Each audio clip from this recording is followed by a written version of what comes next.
জন্য প্রথমে আমি ঢেঁড়স গাছের যে বীজটা সেটা রোপণ করব। এই মূলার আটিগুলো দেখুন লাল, দেখতেটা কতটা ভালো লাগে। আসসালামু আলাইকুম। আমরা শীতকালীন সবজি চাষ করার জন্য যে মাঠটা নিয়েছিলাম সেই মাঠে আজকে আমরা বীজ রোপণ করব। এর আগে আমরা এই মাটিগুলো গুঁড়ো করছিলাম, একদিন অপেক্ষা করার পর আমরা আজকে বীজ রোপণ করব, এই জন্য চলে আসলাম। তো প্রথমে মূলত আমরা এখানে মূলা এবং অন্যান্য ফসল চাষ করব, এই জন্য আমরা সারিটা আগে ঠিক করব। তো সারি ঠিক করার জন্য আমরা দা দিয়ে এভাবে হালকা একটা সারি দিয়ে যাব, তারপর এর ভিতর বীজ দিব। এখন জায়গা অনুযায়ী পরিমাণ মতো আমরা সারি দিয়ে দিলাম, কেননা এখানে গাছ হওয়ার পর যেন একটা গাছের ভিতর অন্য গাছ চলে না যায়, এই জন্য একদম বরাবর সারিগুলো দিয়ে দিছি।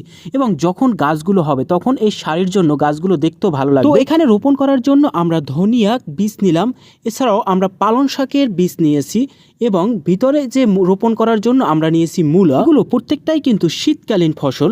এই মূলার আটিগুলো দেখুন লাল, দেখতেটা কতটা ভালো লাগে। এছাড়াও আমরা নিয়েছি লাল শাকের বীজ, এগুলো আমরা উপর থেকে ফেলে দেব, মূলত পর্যায়ক্রমে এই ফসলগুলো হবে। এছাড়াও আমরা এক্সট্রা নিয়েছি ঢেঁড়স গাছের বীজ। তো জানি না এই ঢেঁড়স গাছের ফসলটা হয় কিনা, তারপরও আমরা আগে রোপণ করে দেখি। তো এই জন্য প্রথমে আমি ঢেঁড়স গাছের যে বীজটা সেটা রোপণ করব। তো আমাদের যে সারি করা আছে সেই সারির ভিতর নির্দিষ্ট জায়গা ফাঁকা ফাঁকা করে আমরা এই ঢেঁড়স গাছের যে বীজটা আছে সেগুলো রোপণ করব।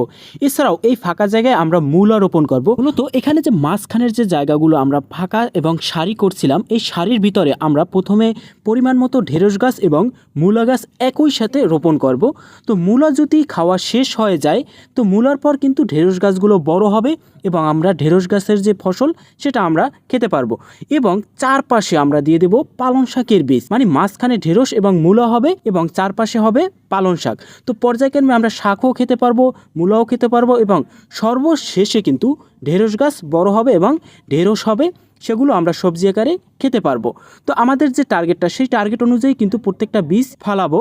তো পরবর্তীতে হয় কিনা সেটাও আপনাদের দেখাবো, তো সেটা পর্যায়ক্রমে আপনারা ভিডিওতে দেখতে পারবেন। তো এখানে আমরা প্রত্যেকটা চারপাশে পালং শাক দিয়ে দিলাম এবং মাঝখানে দিয়ে দিলাম মূলা। পর্যায়ক্রমে আমরা সময় নিয়ে প্রত্যেকটা বীজ একদম সুন্দরভাবে ফেলে দিলাম। এখানে যতটা যত্ন এবং শৃঙ্খলাভাবে বীজ ফালাবেন ততটা সুন্দর ফসল হবে। তো এখন আমাদের ফসল দেওয়া শেষ।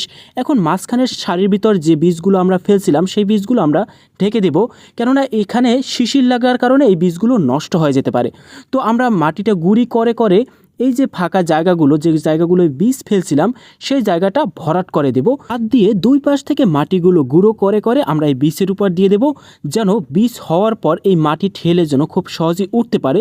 যদি না উঠতে পারে তাহলে কিন্তু ভিতরে পচে যাবে, এই জন্য অবশ্যই গুঁড়া মাটিগুলো এটার উপরে দিতে হবে। তো আমরা প্রত্যেকটা জায়গা ভরাট করে নিলাম। এখন আমাদের সর্বশেষ লাল শাক এর উপরে ফেলে দেব।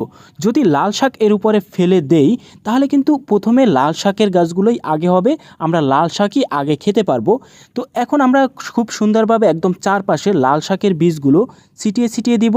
আর লাল শাকের বীজ কিন্তু যদি ছিটিয়ে দেওয়া হয় এদের কোনো যত্ন নিতে হয় না, যেখানে পড়ে থাকে সেখানেই গাছগুলো হয়ে যায় এবং খুব তাড়াতাড়ি এই লাল শাকগুলো হয়। এখন আমাদের বীজ রোপণ করা শেষ। এখন আমাদের চারপাশে জাল দিয়ে দিতে হবে, কেননা আমি দেখতে পাইতেছি যে এর ভিতর মুরগি ঢোকে তাদের নখ দিয়ে আশ্রিয়ে এই বীজগুলো উঠিয়ে ফেলে। তো এই সমস্যার কারণে আমরা আমাদের যে বেড়া দিছিলাম চারপাশে সেই চারপাশে আমরা জাল দিয়ে দেব, তাহলে মুরগি হাঁস এর ভিতরে ঢুকতে পারবে না এবং আমাদের ফসলগুলো আরও বেশি সুরক্ষিত থাকবে। চারপাশে আমরা বেঁধে বেঁধে একদম জাল দিয়ে দেব। দেখুন অলরেডি কতগুলো মুরগি হাঁস চলে আসছে। তো এর রক্ষার্থে খুব তাড়াতাড়ি কিন্তু জাল দিতে হবে। তো আমরা খুব সুন্দরভাবে জাল দিয়ে দিলাম এবং আমাদের কিন্তু আজকের কাজ এই পর্যন্তই শেষ করব। এখন অপেক্ষা করার পালা কবে এখান থেকে রোপণ করা বীজ থেকে সবজি তৈরি হয় এবং এই সবজি আমরা কবে খাবো এটাই অপেক্ষা করি। তো আশা করি এখানে আমরা যতটা পরিশ্রম করছি তার থেকে ভালো ফসল হবে। এবং নিজে ফসল চাষ করে খাওয়ার মজাই আলাদা। আর আমরা এখানে কীটনাশক ব্যবহার করব না, একদম তাজা ফসল এখান থেকে হবে এবং নিয়ে খাবো। এখানে সবজি হলে অবশ্যই আমি পরবর্তী ভিডিওতে আপনাদের দেখাবো।